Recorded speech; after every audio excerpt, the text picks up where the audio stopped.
everything you could possibly think of and things you'd never think of. So under all of these round frames here will be a different exhibit. Just some examples. We'll have the Bible's impact on fashion, education, the arts, government, science, you name it, it's on this floor. So that's what you're looking at here. And then on the other side is Bible in America. We'll walk over there now and have a look.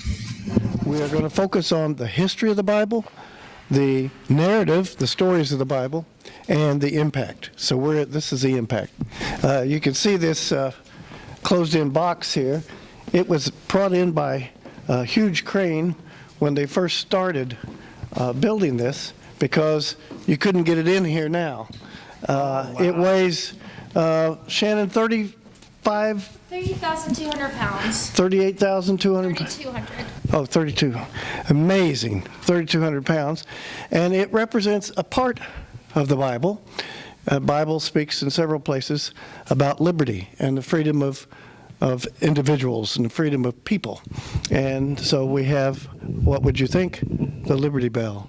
And it was built as a replica of our Liberty Bell as a country, complete with the crack. They did the crack by the same company that forged the Liberty Bell, and they say it has the same E-flat tone when you gong it as our Liberty Bell. Very nice. So, yeah, you're right. It's really exciting. Like 2 Corinthians 3:17 says, where the Spirit of the Lord is, there is liberty.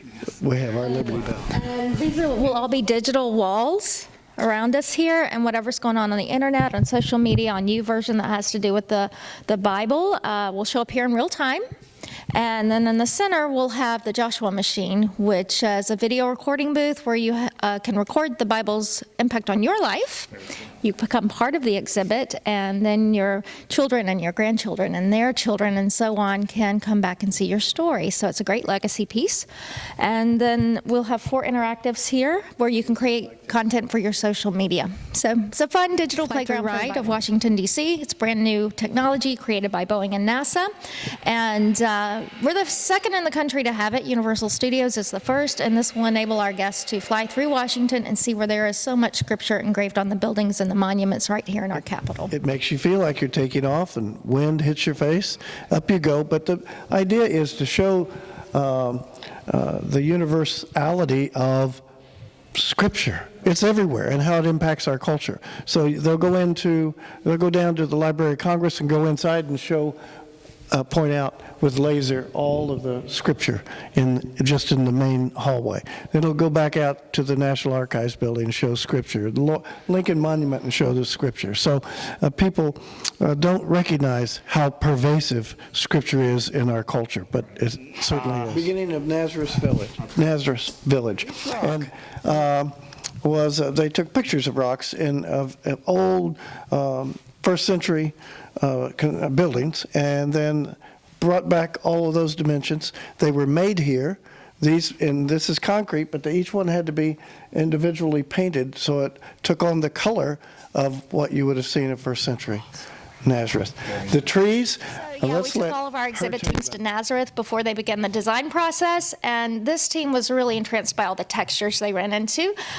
So they took rubbings from the trees at the Garden of Gethsemane, and that's how you see how realistic these olive trees here that they made are, because they really are based on those trees. I mean, everything's as authentic as... Yeah. Oh, yeah. That's great. See the olive press? Yes. It's cool. Very cool. And then you can go upstairs to get olives in manna, right? Oh, I'm sure. Why not? For acoustical purposes, but also for a unique video mapping purpose where you can put whatever video you want up on these walls and ceilings, and the people in the theater will be instantly there in their minds psychologically, and you can change it to whatever you want. So it's much like if you've ever seen outside video mapping on buildings. This will be the first time we know of that it's been done inside. And what's the first production that's going to be right here? Oh, it's going to be the Broadway production of Amazing Grace. Newton's, of course, a great and wonderful song. It's patterned after his life and how he, came to see the light and got out of slavery and all of those things. Amazing Grace. And so They'll be here for 8 weeks, and people can already sign up online and get their tickets. My wife and I have already gotten our ticket for the Saturday matinee on the 19th of November. Right, it's a very intimate theater. It's 472 seats, and so you see the balcony is up above, and then these seats will come all the way down here. But you're right, the sooner you can get your seats, the better.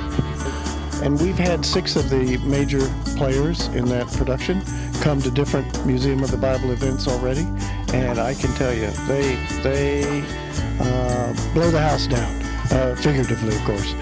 But they're really wonderful singers, very talented group of people, and it's an inspiring production, as you can imagine.